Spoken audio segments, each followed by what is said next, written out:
आज राज्यातल्या सर्व जिल्हाधिकारी महोदयांना निवेदन द्यायचं निश्चित केले त्या प्रमाणात राज्यभर खूप द्यायला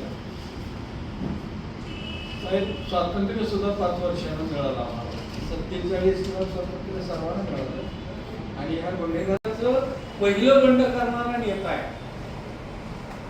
1857ला दुसरं बंड झालं, पण उमाजी नायकांचं 1800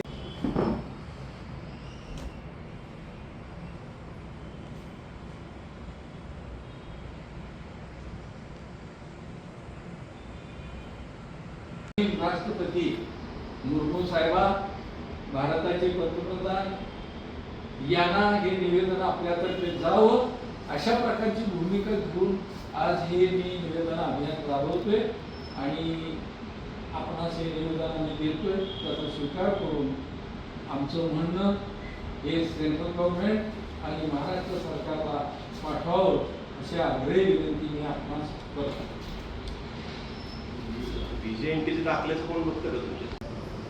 ही आमची विमुक्त भटक्यांची आव्हान या पद्धतीनं आज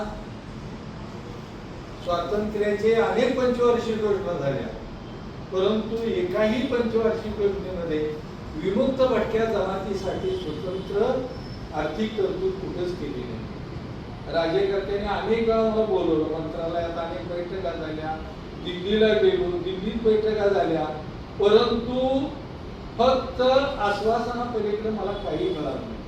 आणि हा समाज आज ना जमीन ना जुमला जगण्याचं साधन ये क्या है, ये जानवर है क्या.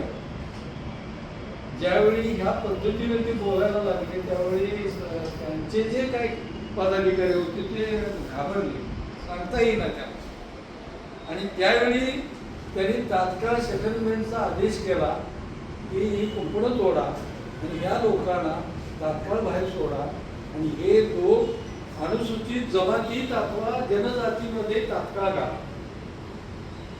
ही घटना 1952 तो दिवस होता 31 ऑगस्ट 1952.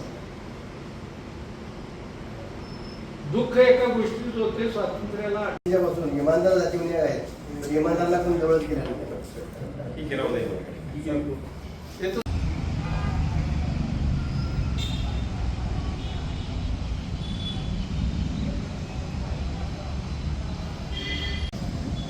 स्वातंत्र्याला 78 वर्ष पूर्ण झाली. देशाला स्वातंत्र्य मिळालं 1947ला, परंतु या देशातल्या गुन्हेगार जमात म्हणून निश्चित केलेल्या जमाती, विमुक्त भटक्या जमातींना या देशातल्या राज्यकर्त्यांनी गुन्हेगार ठरवलं आणि त्यांना कुंपणामध्ये ठेवलं. तो काळ आठवला की अंगावर शहारा येतो. आजही या जमातीला गुन्हेगार जमातीसारखीच वागणूक दिली जाते.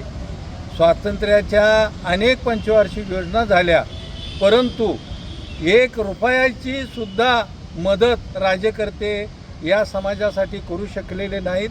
हे अत्यंत दुर्दैवाची गोष्ट आहे. आणि म्हणून आज महाराष्ट्राच्या सर्व जिल्हाधिकारी कार्यालयावर निवेदन अभियान राबवून आपल्या देशाच्या राष्ट्रपती द्रौपदी मुर्मू यांना हे निवेदन पाठवावं अशा आशयाचं हे निवेदन आम्ही जिल्हाधिकारी कार्यालयात आज दिलं. गेले 50 वर्ष ओरडतोय, बोंब मारतोय, परंतु हे राज्यकर्ते आमची दखल घेत नाहीत. ही शोकांतिका आहे. हा उपेक्षित समाज आहे. अजूनही तो मूळ प्रवाहात आलेला नाही आहे आणि याला मूळ प्रवाहात आणण्यासाठी शासनकर्त्यांनी जागरूकपणे या समाजाला आत आणावं, अन्यथा हा समाज भडकून उठेल आणि उग्र रूप धारण करून या महाराष्ट्रात आणि देशामध्ये टोळी केल्याशिवाय राहणार नाही अशा प्रकारचा इशारासुद्धा मी या निमित्तानं देतो. आम्हाला विमुक्त भटक्या जमातीच्या सर्व 42 जातींना आपण या सरकारनं तात्काळ अनुसूचित जमातीचे फायदे द्यावेत आणि संविधानिक संरक्षण द्यावं, आम्हाला अनुसूचित जमातीमध्ये घालावं अशा प्रकारची पुन्हा मी या निवेदनाद्वारे मागणी केलेली आहे.